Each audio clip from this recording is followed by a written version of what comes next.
तुम में सब्र नहीं है क्या मुझसे बेइज्जत होने के लिए फिर मेरे सामने आ गए इतने दिन बाद? सुन लो, कोई बोल रहा है ना, बड़ा आदमी, एक बड़ा आदमी आलिम बोल रहा है तो चुपचाप सुनो, कुछ सीख के जाओ यहाँ से, ना कि जाहिल मौलाना करें। आई बात समझ में? और अंसार रजा इसी तरह का एक जाहिल मौलाना है। तुम लोग नंगे हो गए हो, नंगे, और तुम्हारे लिए ये लेके आया हूँ केले का पत्ता, और इसमें मैंने बना दिए छेद। अपने प्रधानमंत्री से कहो ये केले का पत्ता लपेटे और जाके यूनाइटेड नेशन के बाहर सीढ़ियों पर बैठे। हिसाब तुम्हारा होगा पर वक्त तुम्हारा नहीं होगा, जाहिल हो, इसीलिए जाहिल कहलाते हो तुम लोग। पता नहीं है कब बोलना है, क्या बोलना है। घर वालों ने हिजाब पहनना तो सिखा दिया, ये नहीं सिखाया तो दूसरा आदमी बात करे तो बीच में नहीं बोलते। सांस की हवा से तुम्हारे हिसाब से वो हिजाबन प्रेग्नेंट हो जाएगी, सांस की हवा से। तुम्हारा बैरिस्टर जाहिल, तुम्हारा तकरीर करने वाला डॉक्टर जाकिर जाहिल, तुम्हारे मौलाना जाहिल। कोई बात नहीं, जाहिलों की मंडली बना लेते हैं, क्या प्रॉब्लम है? उन्होंने बड़ी अच्छी बात कही कि किसी पुलिस वाले पर गोली चलाने से पहले अपराधी के हाथ कांपने चाहिए। उन्होंने यूं यूं करके दिखाया अभी कि कैसे कांपने। टिकट देने वक्त उनके हाथ भी यूं कांपने चाहिए। यही आदमी बैठ के बोलना था, डिबेट की तमीज नहीं है, और ये सड़क छाप आदमी हमेशा बीच में बोलता है। किस बात में?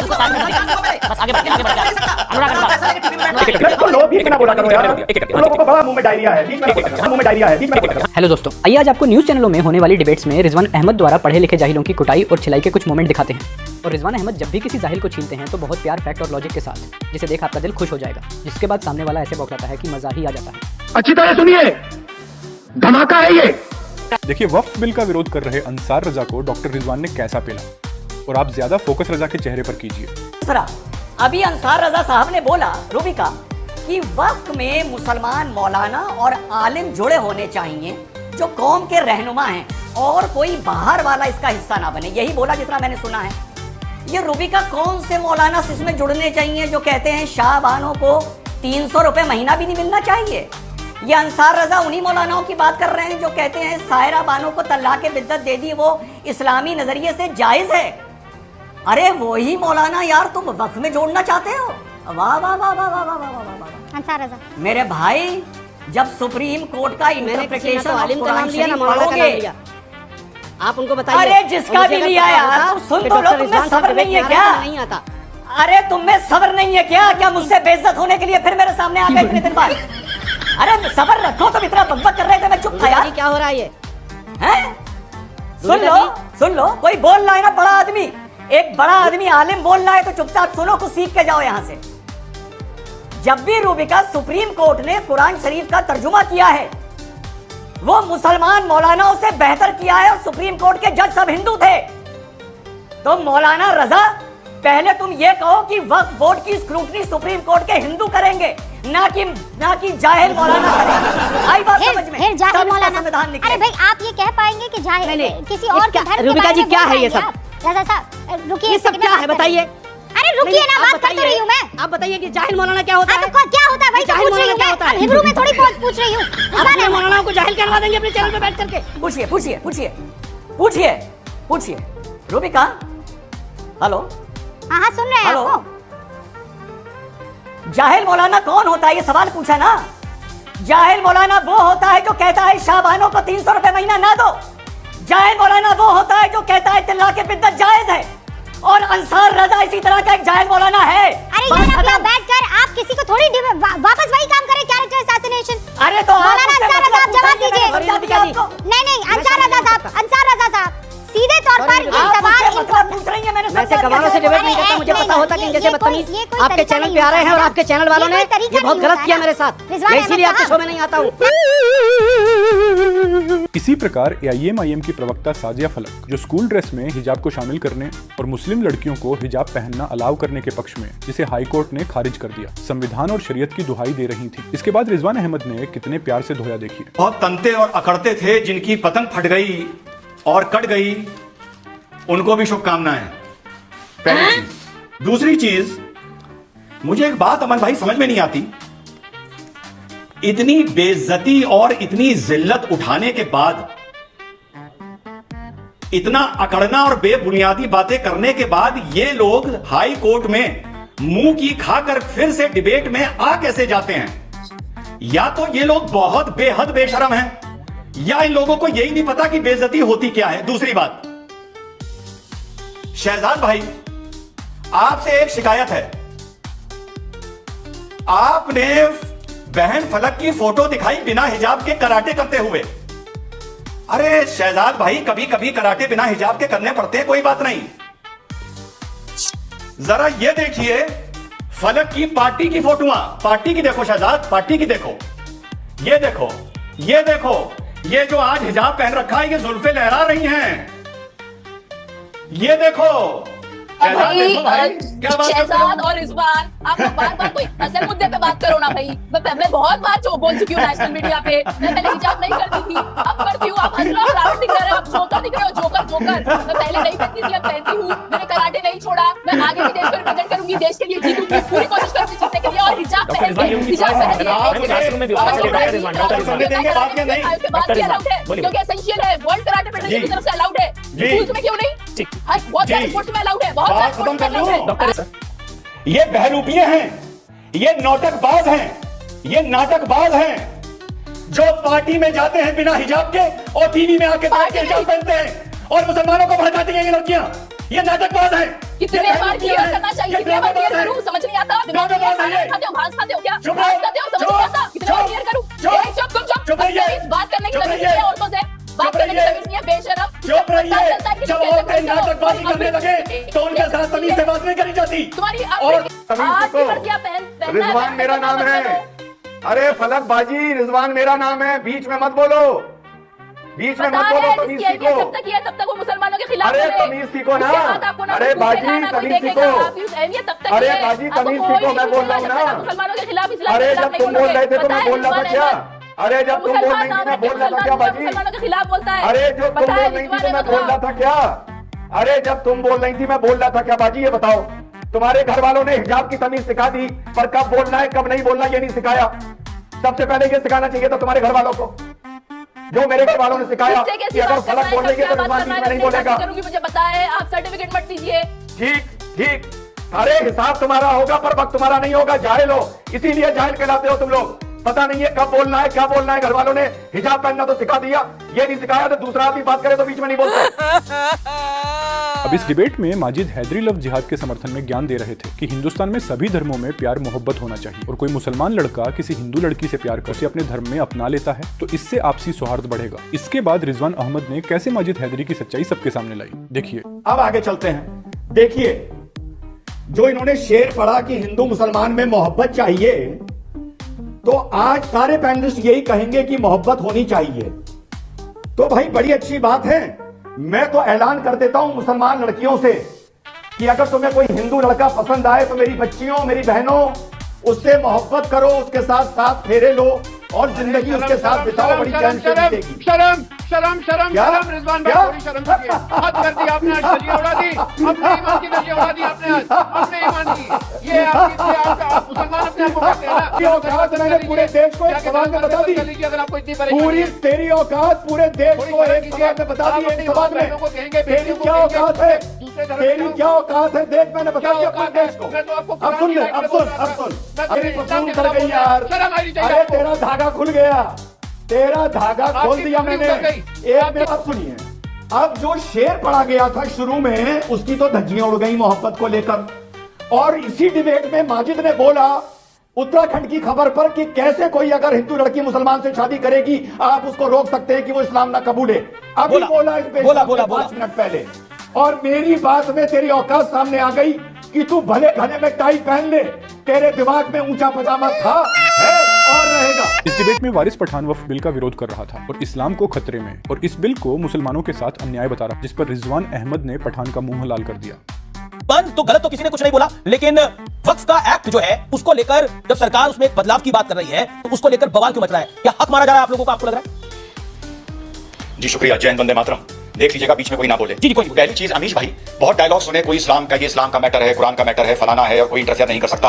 आज बहस भी देख रहा था। ये बताइए अमीश जी, ये जो बिल आया था, ये एक्ट जो बना था, ये 1955 में वक्फ एक्ट बना था। बड़ा मासूम सा सवाल है। 1955 में ये वक्फ एक्ट बना था।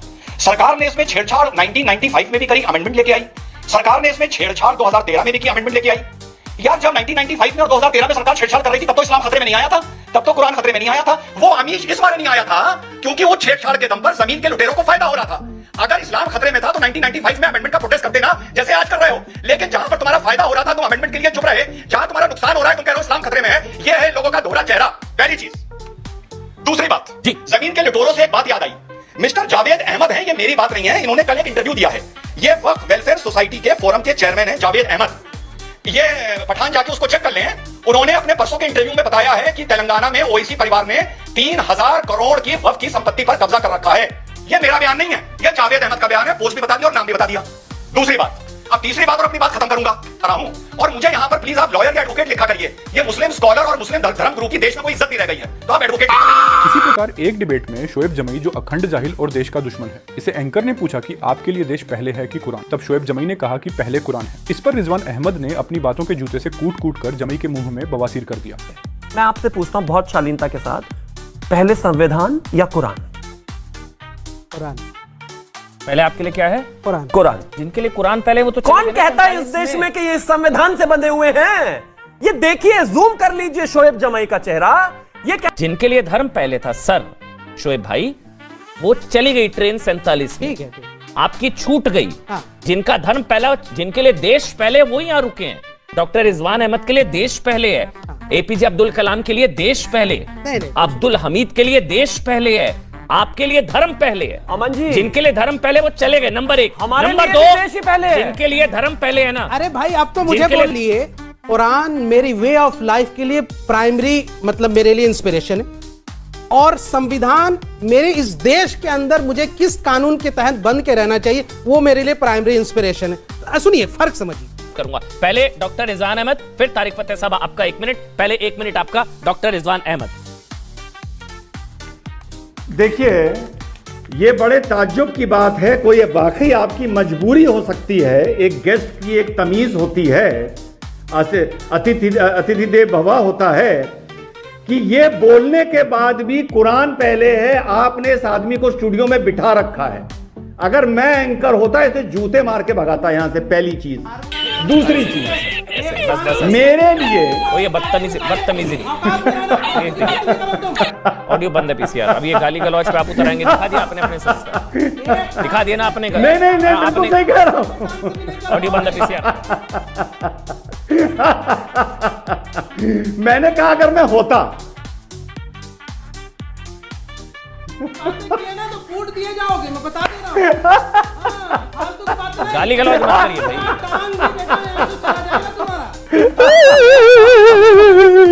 अब पाकिस्तानी कमर चीमा जो कहता है कि भारत में मुसलमान पर जुल्म हो रहे हैं, इस्लाम खतरे में है, और भारत के मुसलमानों के लिए अपनी सहानुभूति दिखाता है और कहता है कि मोदी सरकार कश्मीर भी हड़पना चाहता है और कश्मीरियों पर भी जुल्म कर रहे हैं। इस पर भारतीय मुसलमान होने के नाते रिजवान अहमद ने कमर चीमा की कमर तोड़ दी और भयंकर बेइज्जत कर भगा दिया। देखिए, होल्ड ऑन, भारत के मुसलमान वो भी हैं। रिजवान अहमद का मैं रुख करता हूं। रिजवान साहब, भारत के मुसलमान हैं आप, लेकिन ये कमर चीमा और इमरान खान प्रधानमंत्री हैं, लेकिन वो बात ऐसे कर रहे हैं जैसे वो मस्जिद में तकरीर दे रहे हैं, और वो भी हाफिज सईद के बगल में बैठकर।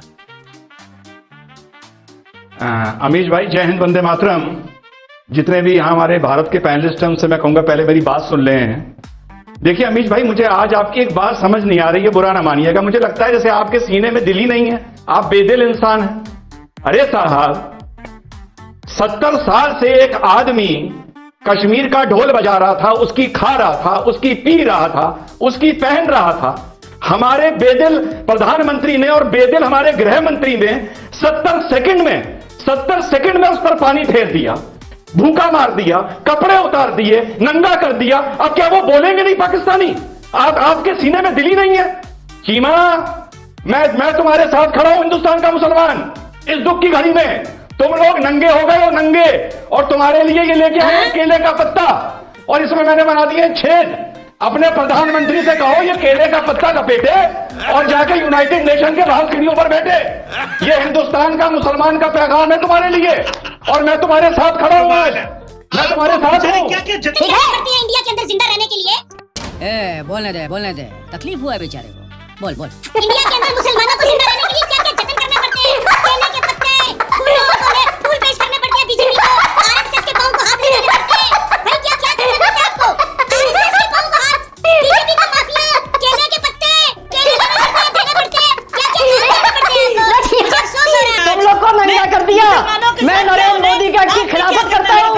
अरे ऐसे कोई किसी को नंगा करता है क्या? अरे ऐसे कोई किसी को नंगा करता है क्या? इस डिबेट में एसपी पार्टी के प्रवक्ता अनुराग भदौरिया यूपी में हुए उमेश पाल और उनकी सुरक्षा में लगे पुलिस वालों के हत्याकांड पर योगी की कानून व्यवस्था पर सवाल उठा रहे थे और कह रहे थे कि कानून ऐसा होना चाहिए कि गुंडों के हाथ कांपने चाहिए किसी को मारने से पहले। फिर रिजवान अहमद ने बिना साबुन पानी के धो दिया और अखंड बेशरम अनुराग भदौरिया ने फिर अपनी कचरा करवा ली। पूरे देश के सामने देखिए। अपनी पत्नी को हिरासत में ले लिया है और खुद बरेली जेल में बंद है अशरफ, और किसके इशारे पर उमेश पाल हत्याकांड हुआ है मिट्टी में मिलाने का काम जारी है। एक्शन जोरदार हो रहा है लेकिन माफियाओं के हाथ कांपने चाहिए पुलिस की पर गोली चलाने से पहले, ऐसा समाजवादी पार्टी के प्रखर वक्ता अनुराग भदौरिया का बड़ा बयान है। और सिलेक्टिव टारगेट नहीं होना चाहिए, ये कांग्रेस के नेता का बयान है। मैं सीधा रुख करता हूं रिजवान अहमद का, फिर मैं आपके पास आऊंगा पीस पार्टी के प्रवक्ता साहब के पास, शदाब चौहान जी के पास, लेकिन रिजवान अहमद हाथ कांपने चाहिए। जी हाँ, शुक्रिया जैन वंदे मातरम। बहुत दिनों बाद अनुराग भाई की शक्ल देखी, अच्छा लगा देख के, उम्मीद है सेहत अच्छी होगी। उन्होंने बड़ी अच्छी बात कही कि किसी पुलिस वाले पर गोली चलाने से पहले अपराधी के हाथ कांपने चाहिए। उन्होंने यूं करके दिखाया कि कैसे कांपने चाहिए। पुलिस की हत्या एक आम कत्ल से बतौर अधिवक्ता उसको ज्यादा गंभीरता से लिया जाता है, लेकिन एक शातिर अपराधी को, एक माफिया को लोकसभा का टिकट देने से भी पहले, उनके टिकट देने वक्त उनके हाथ भी यूं कांपने चाहिए। जो समाजवादी पार्टी के वरिष्ठ नेता के राष्ट्रीय अध्यक्ष के 2004 में अतीक अहमद को लोकसभा भेजने के लिए जो टिकट दिया था, तो उनके हाथ टिकट देते हुए नहीं कांपे थे। अगर उस दिन वो हाथ कांप गए होते तो शायद पुलिस वाले पर गोली चलती ना, और अगर चलती तो अपराधी के भी हाथ कांपते। अपराधी तो एक इंडिविजुअल है, उसे कानून का डर नहीं है, उसका क्या परिवार है, क्या बैकग्राउंड है, मौत से नहीं डरता है। अरे तुम तो एक राष्ट्रीय पार्टी के सम्मानित नेता हो, रक्षा मंत्री रह चुके हो, इतना बड़ा कद है। जब तुमको पॉलिटी और पॉलिटिक्स और तमीज नहीं है कि किसको टिकट देना है, तो उस अपराधी से क्यों उम्मीद करते हो कि उसके हाथ कांपे? नंबर पहली बात। दूसरी बात, एक फोटो आ गई अखिलेश यादव जी की अतीक अहमद के किसी गुर्गे के साथ, तो भाई बड़ा हल्ला मचा हुआ था। मैं कहता हूं उसमें हल्ला मचाने की क्या बात है? जब उस गुर्गे के सरदार को हमने लोकसभा भेज दिया, जब उस गुर्गे की सरदार की फोटो लोकसभा के न्याय के और लोकतंत्र के मंदिर पर खिंची हुई है, तो उसकी गुर्गे की फोटो किसी के भी साथ खिंच जाए तो क्या फर्क पड़ता है? दूसरी बात, खत्म, bye bye, tata, goodbye, गया।